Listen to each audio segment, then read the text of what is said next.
This video is sponsored by Squarespace. More about them later. I did a hardcore Nuzlocke of Pokémon Platinum using only ground-type Pokémon, and Sinnoh has some pretty powerful Terrian encounters, which is good because in a Nuzlocke, if a Pokémon faints in battle, it's dead forever. And since I can only catch the first ground-type Pokémon I find, every encounter matters. My starter is Michael the Turtwig, though without his secondary ground typing until he fully evolves into Torterra, little Mikey is going to be spending his early days in the box, but not before helping me catch the run's first usable encounter, Phyllis the Geodude. Fortunately, she's not alone for long because in the Orberg mine, I catch an Onix named Pam.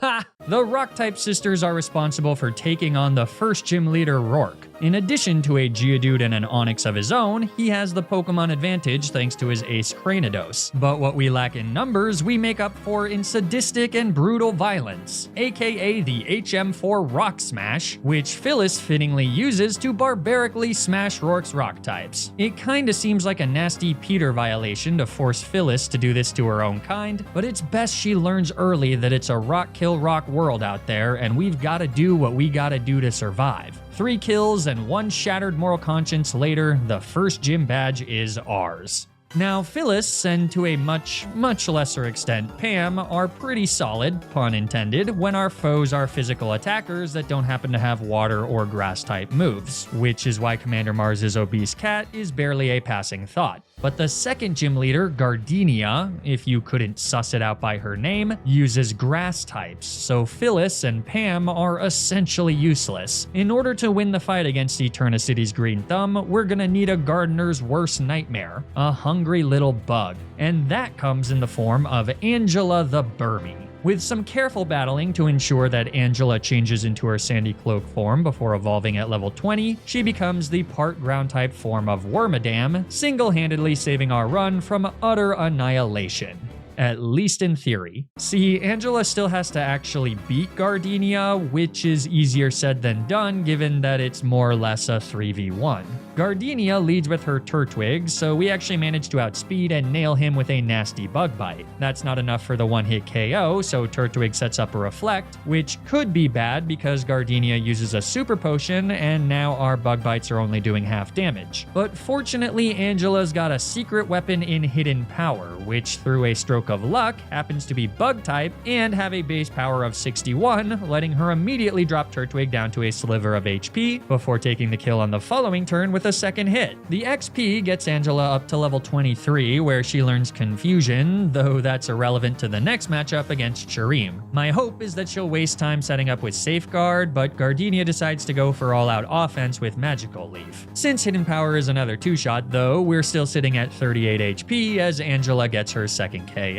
But that was all warm-up to the main event, the fight against Gardenia's Roserade. She hits fast and hard, but worse, with her poison typing, she manages to take only neutral damage from our bug-type moves. To make matters worse, she uses Stun Spore to paralyze Angela, meaning that we're 1 full paralysis away from a heartbreaking wipe. We do get off our first bug bite, meaning that Angela can get back to nearly full HP as she eats Roserade Citrus Berry. Unfortunately, even without Reflect, bug bite's not enough for the 2-shot, so we're likely going to need to hit Roserade a few more times after Gardenia uses her second super potion. Confusion is super effective against Roserade, but with the same type attack bonus from bug bite and Angela's higher attack stat and Roserade's much lower defense stat, it's better to just keep on nibbling away. A second Magical Leaf drops Angela into range of our Oranberry activating, then another bug bite brings Roserade down to a sliver. As expected, Gardenia whips out her super potion, but since it's not enough to fully heal and Angela connects with a third bug bite, it seems that we very well might be able to just pull through and win this fight. All we gotta do is dodge the critical hit and break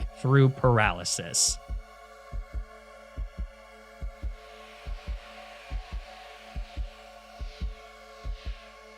With that incredible performance, Angela has officially soloed the second gym leader. The Eterna City gym badge is ours, and we're clear to continue our run, free from the perils of being destroyed by powerful grass-type attacks.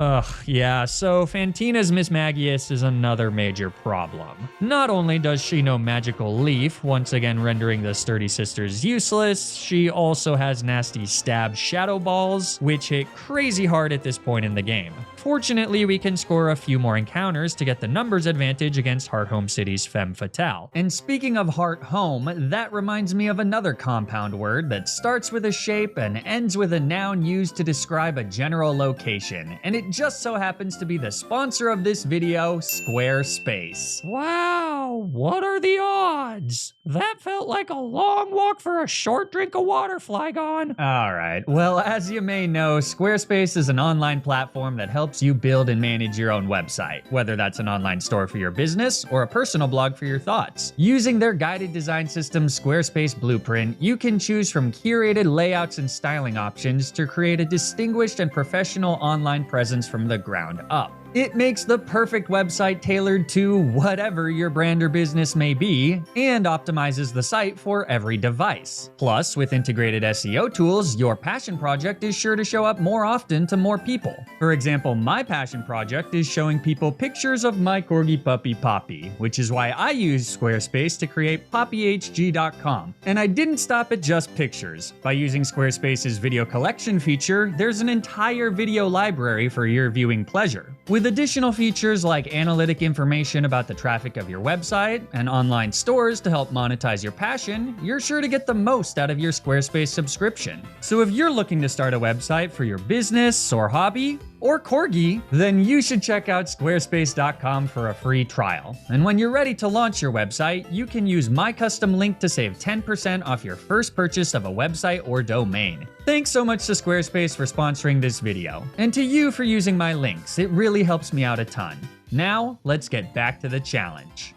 Okay, encounter time, right? First up is Dwight the Gligar. He's not exactly a powerhouse before he evolves, but at least he gets Feint Attack before the level cap so that we can hit Fantina's ghost types for super effective damage. Next, I head to Wayward Cave and catch Jan the G-Blay. She was a bit risky to catch given that she knew Dragon Rage, but it was nothing old One Ball HG couldn't handle. And the nice thing about G-Blay is that she evolves into her final form Gabite at the remarkably low level of 24, meaning that we have a fairly solid team heading into the third gym battle. Fantina leads with a Wimpy Dimp Duskull, and I bring in Dwight. He hits a super effective Feint Attack for solid damage as Duskull fires off a Will-O-Wisp, which connects, but ultimately doesn't matter since our held Rossberry cures the burn. Now, I was hoping that Feint Attack would do enough damage to trigger a heal here, but since it doesn't, I have to be content with Dwight just taking a clean kill on the following turn. This immediately brings in the problematic Miss Magius, who starts with a Confuse Ray. Dwight breaks through his first turn of confusion to nail Miss Magius with a Sand Attack, so the perfectly accurate Magical Leaf aside, we've now at least got a potential out even if things take a wrong turn. I decide to switch to Angela on the next turn, who fails to dodge the Shadow Ball and takes nearly 50% as a result.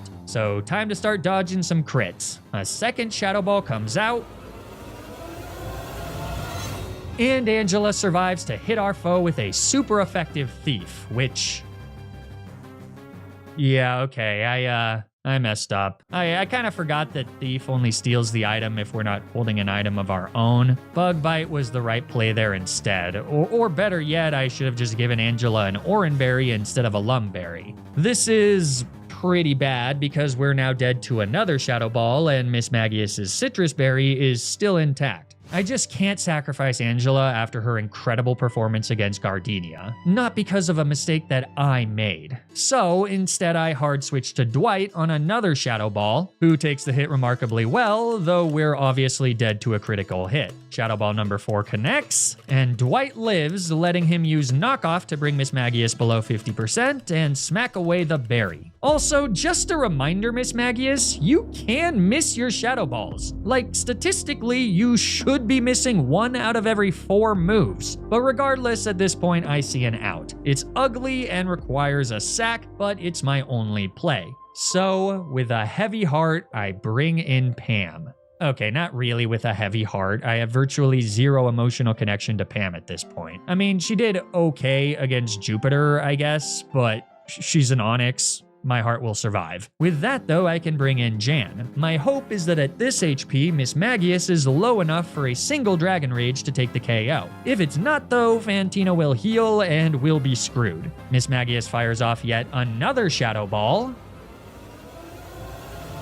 and Jan manages to survive a critical hit with just 12 HP. After the Oran Berry, she retaliates with her Dragon Rage, which does indeed get the KO, meaning that victory over Fantina is nigh. She does still have Haunter, who can still ruin things with Hypnosis and Bad Sleep Luck, but since her primary attack is the physical Shadow Claw, Phyllis clutches up with a few Rock Blasts to take the KO and win us another gym badge. With the early game in our rear view mirror, it's time to add half a dozen new members to the team. From Route 214, I catch Jim the Rhyhorn. Something tells me he would have really hit it off with Pam. Ah well. In the Ruin Maniac Cave, I catch Erin, the bulky Sandsetter Hippopotamus. Once she evolves, she'll become an integral member of the team, and until then, at least she's cute as hell. In Southern Sinnoh, I catch Andy the Shellos, who with the level cap above 30 can evolve into the Park Ground type Gastrodon. I also catch Stanley the Quagsire from Route 212, and while we're here in Pastoria City, I can get the Good Rod from...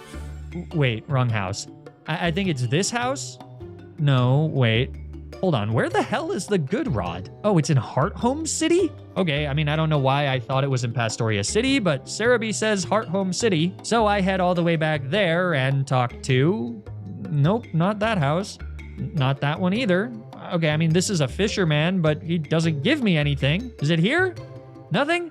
Where the f is the Good Rod? Why can't I remember? Like, I've played this game dozens of times. Am I going insane? Am I becoming senile? For the life of me, I have zero recollection of ever getting the Good Rod from Hearthome. Wait a minute. Sarah B wouldn't be wrong about... Oh, come on.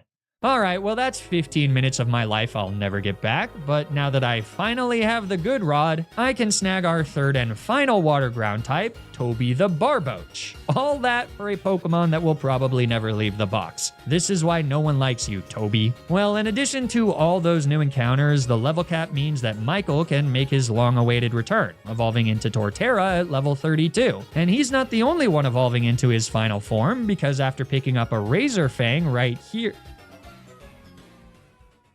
Mother. Because after picking up a Razor Fang right here, Dwight evolves into the always busted Glysaur, right in time for him to devastate Maylene's fighting types in the battle for badge number 4. Aerial Ace one-shots Metatite and two-shots Machoke. Lucario only takes neutral damage from Aerial Ace, but since Michael naturally learns Earthquake, he gets the one-shot to round out an extremely easy victory. Pastoria City's gym leader is a bit harder. His water types threaten a lot of my ground types with super effective damage, and his ace Floatzel has Ice Fang to check Michael. But with the water ground type trio and Jan, we've actually got 5 out of our 6 Mons only taking neutral damage from water type attacks. And one of them, my derpy boy Stanley, is completely immune thanks to his water absorb ability. So he's our lead into Wake's Gyarados, who immediately whiffs a brine, letting our tubby boy go for a yawn. Then it's a switch to Erin, now a bulky Hippowdon, who immediately sets up a permanent Sandstorm for my team and shrugs off an embarrassingly weak Twister. With Gyarados off to Dreamland, we make sure it's a one-way trip by getting the KO with a single Thunder Fang.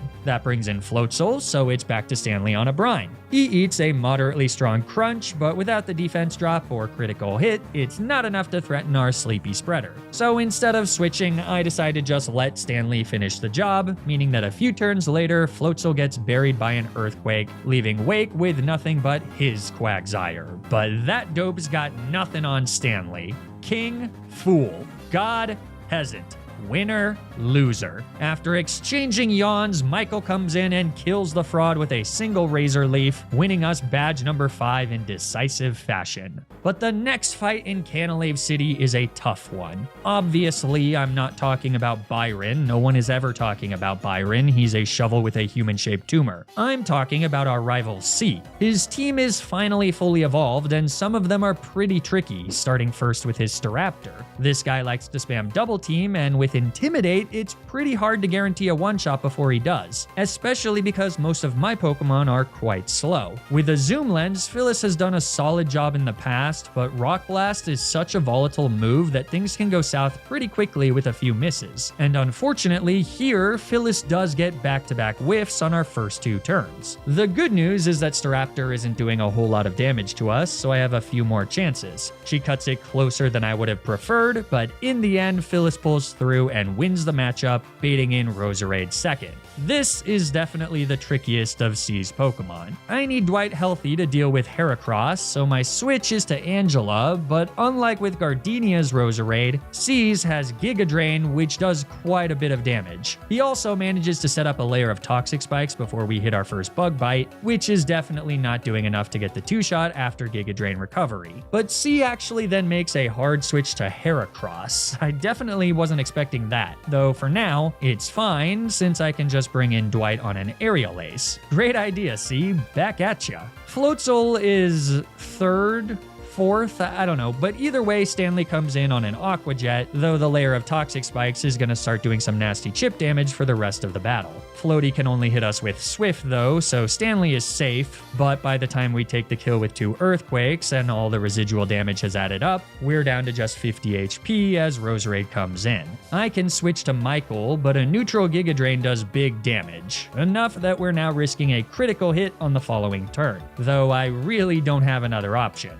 So Giga Drain comes out, and Michael survives, meaning that he can take the KO on C's most problematic Pokemon with an Earthquake and effectively guarantee us the win. Infernape does remain, but with Erin at full HP, she can safely come in and hit the monkey with a Yawn, thereby letting Dwight safely switch in and take the kill with another Aerial Ace. Good game, C. I'll see ya later.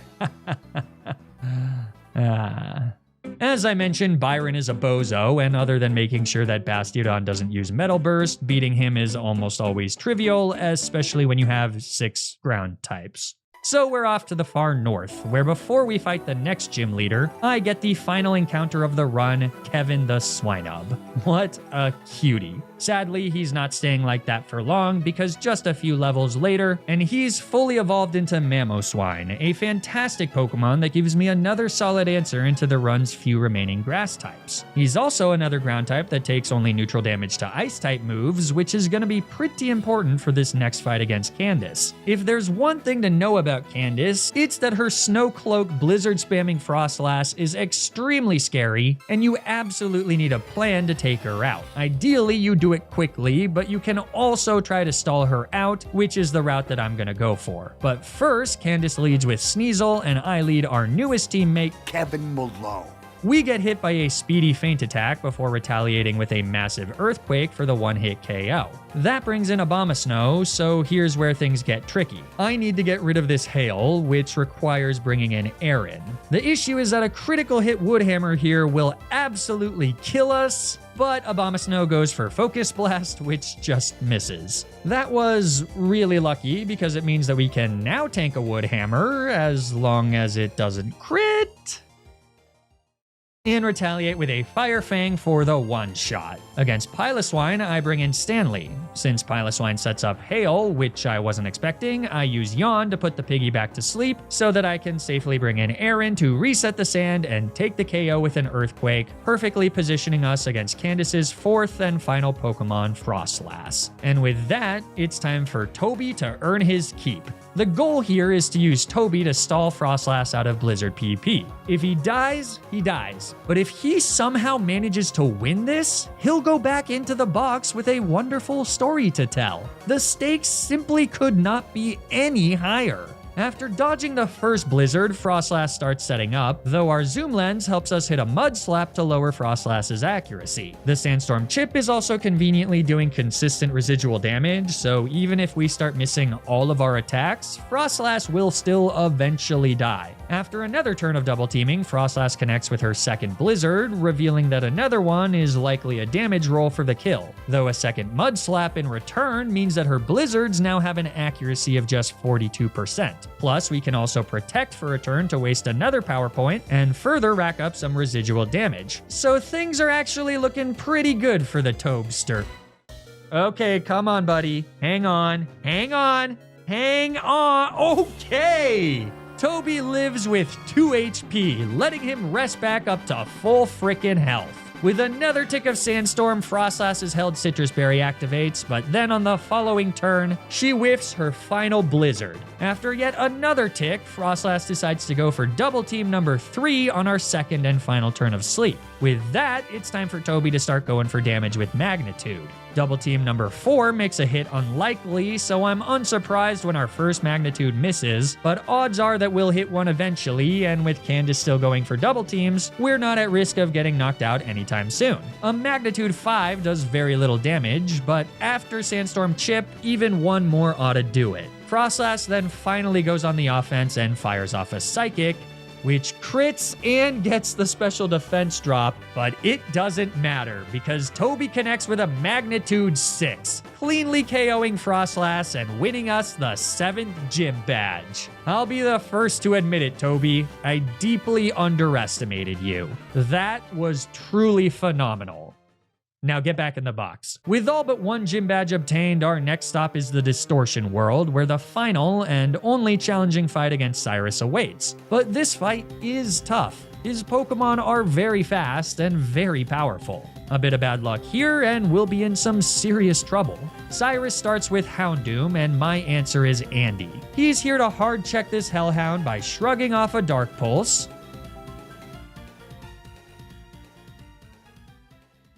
Alright, well that's unideal, but fortunately Andy is so bulky that even with the crit flinch, he can survive another Dark Pulse and then take the kill. They ask you how you are, you just have to say that you're fine when you're not really fine, but you just can't get into it because they would never understand. Well, not much I can do about a crit into a flinch, so RIP Andy. Sorry, bud. That makes the rest of this fight even harder than I was expecting. I bring in Aaron to set up the Sandstorm, and unfortunately, Cyrus's Menace of a Dog connects with a Will-O-Wisp, which means that our Earthquake doesn't get the KO, though it does do much more than I would have guessed. On the following turn, Cyrus goes for the rare AI switch to bring Gyarados in for free. That's fine, I guess, since I can just switch to Stanley on a Waterfall, put him to sleep with Yawn, and then switch to Dwight, who gets the fast kill with a Thunder Fang. But that brings in Weavile, and my only hope is to dodge some critical hits. Stanley comes in on a nasty Ice Punch and dodges the crit. Weavile then fires off Ice Punch number 2, which also doesn't crit, meaning that Stanley can hit the Speedy Weasel with a Yawn.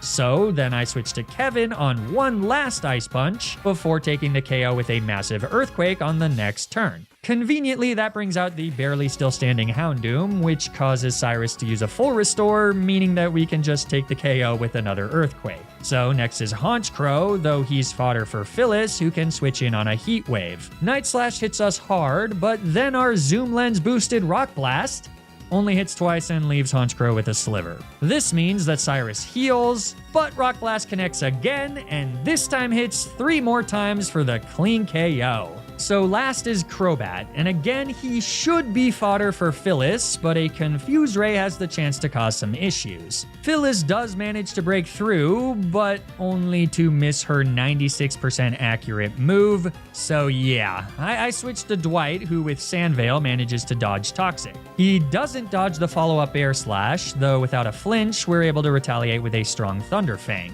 That pressures Cyrus into going for another Confuse Ray, but Dwight clutches up, breaks through confusion, and takes the KO with a Thunder Fang, at long last ending this excruciatingly RNG-heavy battle. That took so long that I'm already completely over losing Andy. I mean, it also helps that we have 2 other water ground types. But with the world properly saved, we can head to Sunny Shore City where the 8th and final gym badge awaits. Now, hopefully it comes as no surprise that Volkner, the electric type gym leader, is no match for my ground types. A few earthquakes later and victory is ours. I think Volkner might be a masochist. Anyways, a quick trip through Victory Road lands us at the foot of the Pokemon League.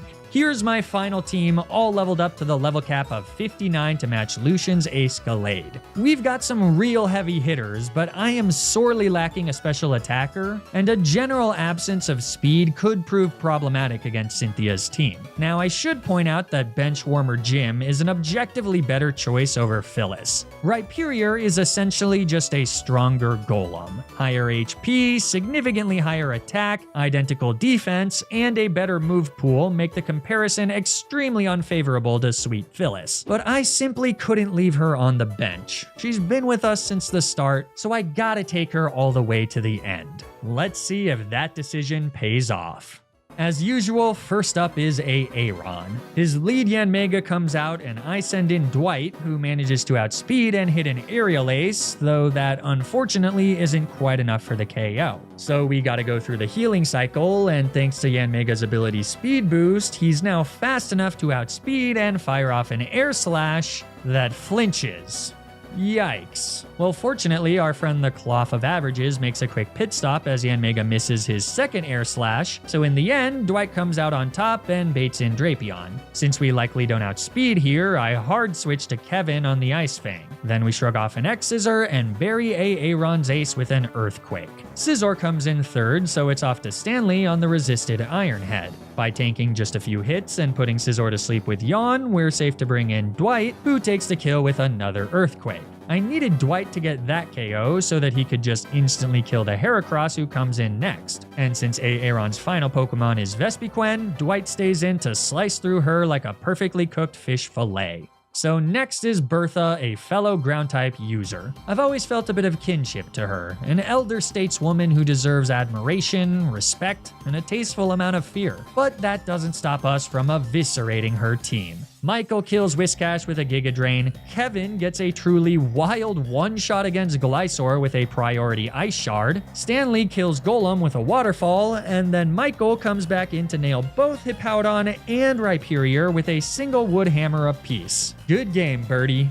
Flint is an interesting opponent. Theoretically, fire types shouldn't have a great matchup into my ground types, but his Pokemon are so fast that things could definitely still get out of hand. For example, his Houndoom outspeeds Stanley to hit us with a pretty nasty Dark Pulse, but unlike Andy the Gastrodum, Stanley's too locked in to get flinched. Instead, he rips an Earthquake for the clean one-hit KO. That brings in Rapidash, so I switch to Aaron to set up the Sand, which conveniently halves the damage of our foe's prepped Solar Beam. So I just let him fire it off, and that's a critical hit. Well, that's definitely not ideal, but at least we can take the KO with another Earthquake. Next is Magmortar, who also knows Solar Beam, so hoping that he just goes for it again, I just stay in. But Magmortar uses Flamethrower, which Aaron miraculously survives with just 18 HP. Another Earthquake nets Aaron her second kill and leaves Flint with just 2 Pokemon. Against Flareon, I switch to Phyllis, who takes 10 whole damage from a quick attack. Then we just dodge a Will-O-Wisp, so good night, Flareon. Last is Infernape, but his only fighting type attack is Mach Punch, so he instead goes for Earthquake, which does effectively nothing to our bulky beast. Our Earthquake, on the other hand, is enough for another Oko and the victory over Flint. With that, we've made it to Lucian. Without a Psychic-type resist, he's definitely the toughest member of the Elite Four, though at the very least, we can start on a good note by leading Dwight into Lucian's Mr. Mime and taking a quick KO with a Silver Powder-boosted U-turn. This gets me a safe switch into Aaron to set up the Sandstorm, but it also baits in Alakazam with Energy Ball. Looks like it's once again time to dodge some critical hits. I bring in Michael on the Energy Ball, which generously does not crit or get a special defense drop, meaning that we can stay in on a Psychic.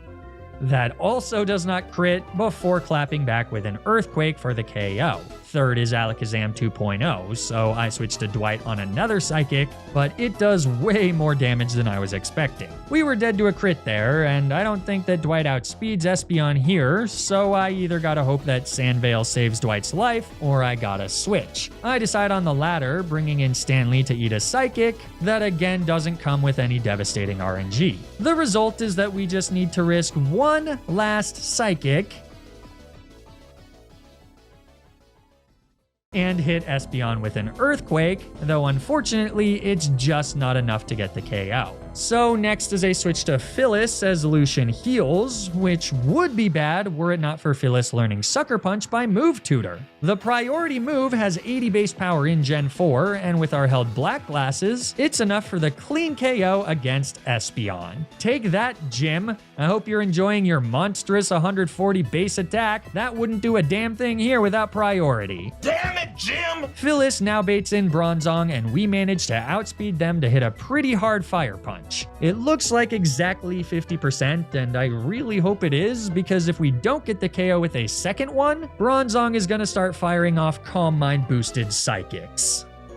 But it is! Phyllis, you absolutely were the right choice. Way to step it up.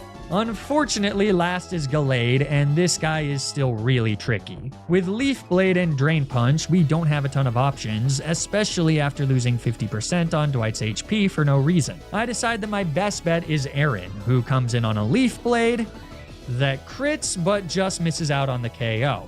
Now, thanks to our Citrus Berry, there is a chance that we don't get killed by a non-critical hit Leaf Blade, but it's a huge risk. Unfortunately, it also makes the most sense to risk Aaron over anyone else. Thanks to Cynthia's Garchomp having the Sand Veil ability, bringing out Aaron against the champion is just asking to get screwed over by bad RNG. So, Aaron stays in, Gallade goes for Leaf Blade,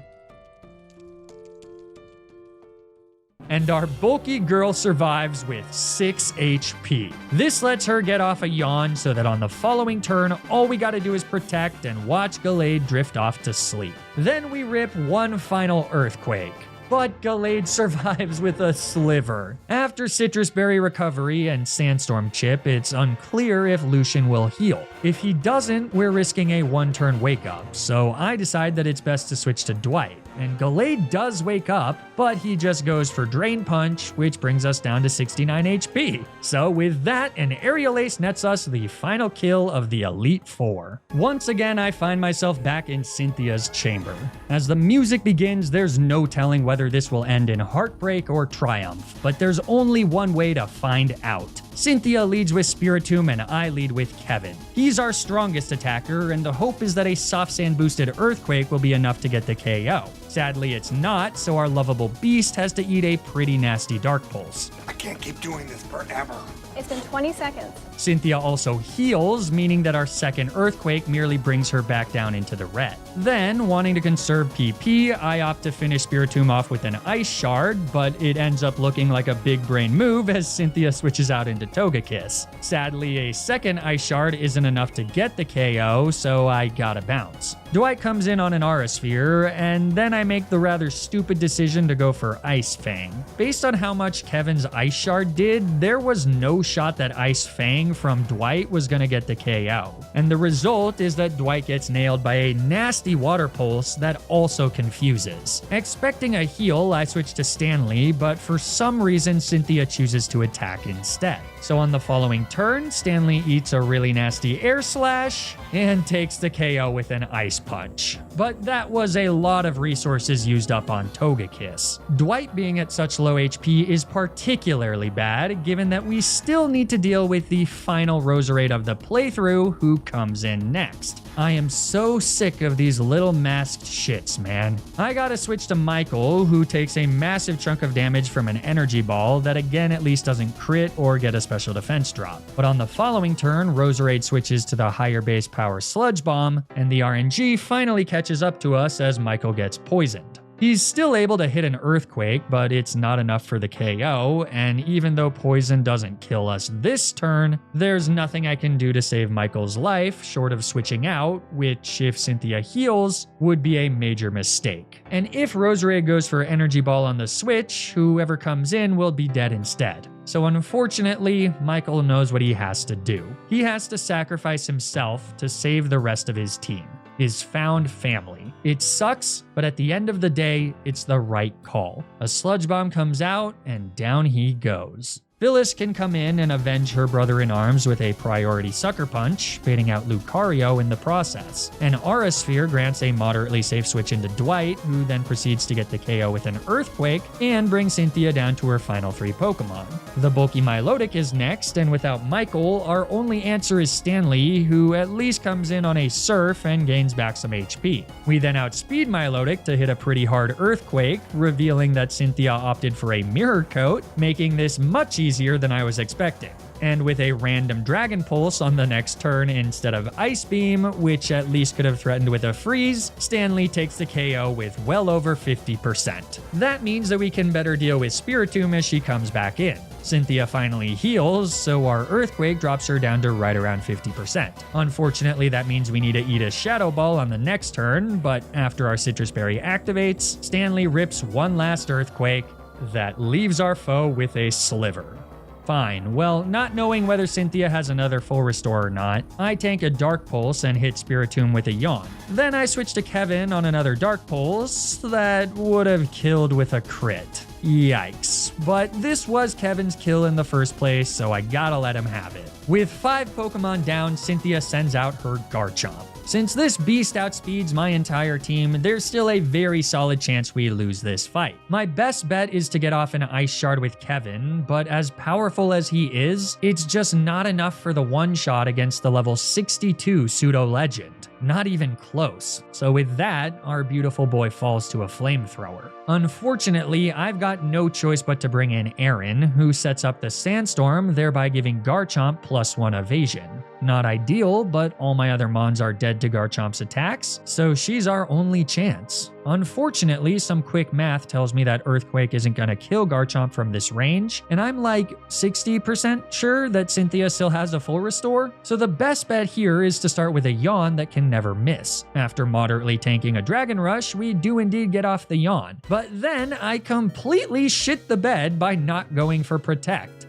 Why? I have no idea. Sometimes I'm stupid. The result is that Garchomp hits Aaron with a nasty Earthquake that triggers our held Citrus Berry before we whiff a Crunch. Now, you might be thinking that it's weird to go for Crunch here instead of Earthquake, but I really can't risk Garchomp healing. On her first turn of sleep, we successfully connect with Crunch, meaning that we're now just one single Earthquake away from winning.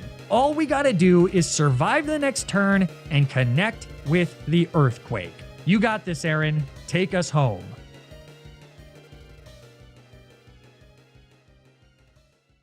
Just like that, Aaron cleanly knocks out Garchomp, winning us not just the battle against Cynthia, but the entire run.